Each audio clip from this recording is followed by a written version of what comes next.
सभी साथियों का स्वागत है आज के हमारे इस वीडियो में। आज का हमारा जो वीडियो है बहुत इम्पोर्टेंट होने वाला है, क्योंकि दो तीन चीज़ें अभी वर्तमान में चल रही है। तो आज का वीडियो हमारा जो है वो स्विफ्ट चैट के ऊपर है, और ये इम्पोर्टेंट इसलिए है कि अभी आने वाले 1-1.5 महीने के अंदर जो हमारा NS का सर्वे होने वाला है, उसकी तैयारी हमारी कक्षा 3 और कक्षा 6 के बच्चों की करवाना है। उसके लिए पहले उसको ऑफलाइन तैयारी करवाना है, इसके बाद ऑनलाइन उनका टेस्ट लेना है। तो वो चीज़ें बहुत सारे साथियों को समझ में नहीं आ रही है। कुछ हमारे साथी हैं जो बहुत अच्छे से उसको कर पा रहे हैं, लेकिन कुछ साथी उसको अभी भी कंफ्यूजन बना उसको किस प्रकार से करें। तो पहले ये था कि पहले हमारे दूसरी तीसरी चौथी और सारी आगे की कक्षाओं के लिए उसमें टेस्ट से प्रश्न आते थे और हम हल करते थे। लेकिन अभी हम बात करेंगे सिर्फ, जैसे मान लो हम प्राइमरी सेक्शन में हैं तो कक्षा तीसरी की बात करेंगे। तो कक्षा तीसरी के जितने बच्चों की मैपिंग हमारे यहाँ पर स्कूल में करी हुई है, जिनकी समग्र आईडी है, उन बच्चों को हम इस ऐप पर रजिस्टर कर देंगे और इसके बाद में फिर उनका अभी टेस्ट हल करवाना है। तो इसको किस प्रकार से हम करेंगे, तो उसको करने के लिए हमने हमारी जो डिवाइस है उसके अंदर जो ऐप थी उसको डिलीट कर दिया है। डिलीट करने के बाद में प्ले स्टोर से फिर से हम इसको डाउनलोड करेंगे, और डाउनलोड करने के बाद में एक बच्चे को रजिस्टर करके उसका टेस्ट देखेंगे कि किस प्रकार हम आसानी से उसको कर सकते हैं। तो सबसे पहले हम प्ले स्टोर को ओपन कर लेते हैं। प्ले स्टोर को ओपन करने के बाद में इसके सर्च बार में हम जाएंगे और यहाँ पर हमको लिखना है स्विफ्ट चैट। जैसे हमने पहले भी इसको सर्च करा हुआ है, तो ये पहले नंबर पर ही यहाँ पर स्विफ्ट चैट लिखा हुआ रहा है। मैं जैसे इस पर क्लिक करूँगा इसको इंस्टॉल करने का ऑप्शन आ जाएगा। इसको हम इंस्टॉल करेंगे, विदिन 20-30 सेकेंड के अंदर ये इंस्टॉल हो जाएगी और इसका सेटअप हो जाएगा।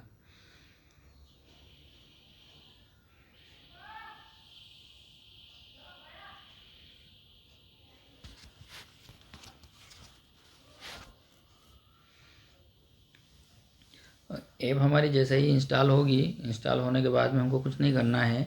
हमारे जो चालू मोबाइल नंबर है उसको इस पर डालकर इसको रजिस्टर करना है। इस पर OTP आएगी और फिर ये चालू हो जाएगा। अगर पिछले सत्र में हमने उसी मोबाइल नंबर से इसको रजिस्टर कर रखा था तो पुराना जितना भी हमारा डेटा है उसके अंदर फिर से आ जाएगा। तो इसको हम ओपन कर लेते हैं ज़्यादा टाइम नहीं लगाते हुए। इसमें लैंग्वेज सेलेक्ट करने का ऑप्शन जो आ रहे हैं, तो हम इसको हिंदी सेलेक्ट कर लेते हैं और आगे बढ़ जाएंगे। आगे बढ़ने के बाद में हमारे जो मोबाइल नंबर है वो यहाँ पर दर्ज करना है। तो हम जल्दी से हमारे मोबाइल, जैसे इस पर OTP आएगी तो ये कंफर्म हो जाएगा और हमारी जो ऐप है वो आगे बढ़ जाएगी। तो इस प्रकार से जैसे OTP आई, अगर हम ऐप को पहली बार इसको पूरी तरह से कर रहे हैं, नया मोबाइल है, नया डिवाइस है और उस पर हम इसको इंस्टॉल करके चालू कर रहे हैं, तो जैसे यहाँ पर ये लिखा हुआ रहा है स्वयं सिद्धि। ये इसलिए लिखा हुआ रहा है क्योंकि पहले हमने इसको यहाँ पर सर्च बार में सर्च करा था और इस पर हमने काम करा हुआ है, इसलिए यहाँ पर आ रहा है। जिसको नहीं आएगा तो ये सर्च का जो ऑप्शन है उसमें जाके हमको लिखना है स्वयं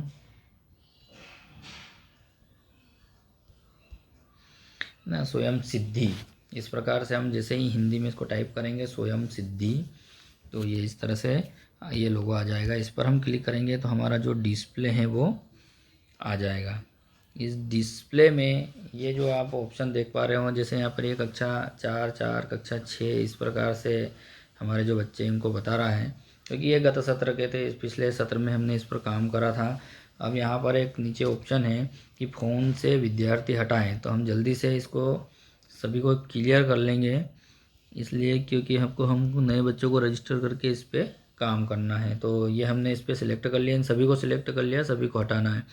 तो ये यहाँ से हाँ, एक बार वो कंफर्म पूछेगा कि क्या आप इन सभी को यहाँ से हटाना चाहते हैं, तो बिल्कुल हम यहाँ से सभी बच्चों को हटाना चाहते हैं।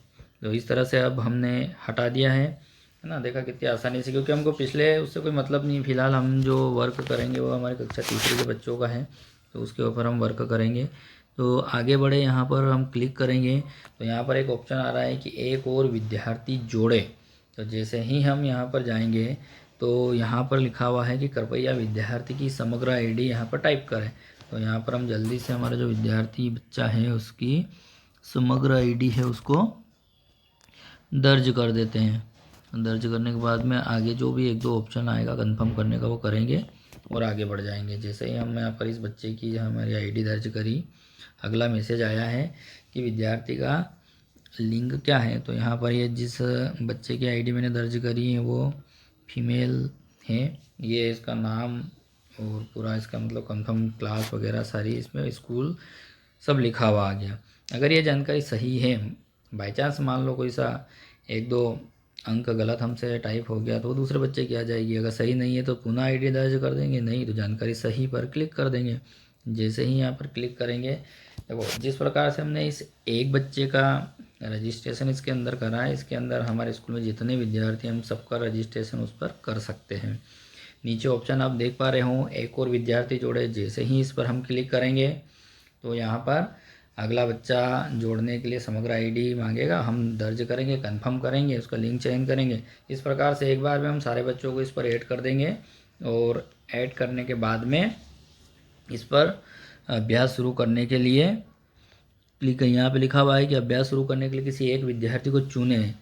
तो यहाँ पर जैसे ये बच्ची है, इसको मैं इसके जहाँ लिखा हुआ नाम उस पर क्लिक करूँगा तो ये यहाँ पे अभी आप देख पा रहे होंगे कि इसमें यहाँ पर मैथ्स का 18वां सप्ताह अभ्यास शुरू करना है। तो इसमें 12-12 प्रश्न पूछे जाते हैं। अगर जैसे मैं हाँ यहाँ पर करूँगा तो हाँ करने के तुरंत बाद में हमारे जो प्रश्न है वो चालू हो जाएंगे। हमको बच्चों के सामने रखना है, जो वो पढ़ पाते हैं ठीक है, नहीं तो हमको उसको पहले समझाना है।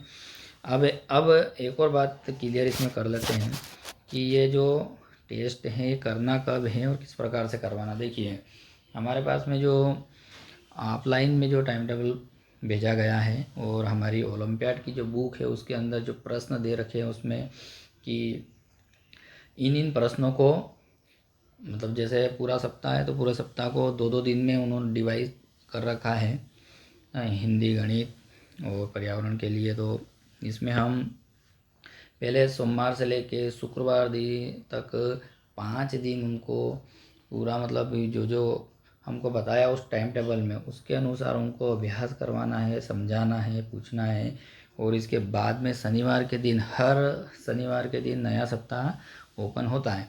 अब मान लो शनिवार के दिन ओपन हुआ, हमारे पास में 10 बच्चे हैं या उससे ज़्यादा बच्चे थे, एक ही दिन में तो सब नहीं हो पाएंगे क्योंकि इतना टाइम हमारे पास में नहीं रहेगा, दूसरे सब्जेक्ट पढ़ाने हमको, सब करना है काम। तो 1 या 2 बच्चे का टेस्ट हम हल करवा लेंगे। इसके बाद में वो जाएगा नहीं, रविवार का दिन है, रविवार अगर मान लो छुट्टी है तो सोमवार, मंगलवार, बुधवार वापस से मतलब हमारे पास में शुक्रवार तक का समय रहेगा उन सभी बच्चों को ये वाले टेस्ट करवाने का। 5 दिन पढ़ाई होगी, इसके बाद में शनिवार के दिन उसको करवाना है और आगे के 5 दिन और रहेगा। तो जैसे हमको समय मिलता जाता है उससे करवाते जाएंगे। और बाकी जो वापस सोमवार से हमारा जो पढ़ाने का जो टाइम टेबल है उसमें नया सप्ताह जो दिया है उसके क्वेश्चन हमको हल करवाने हैं।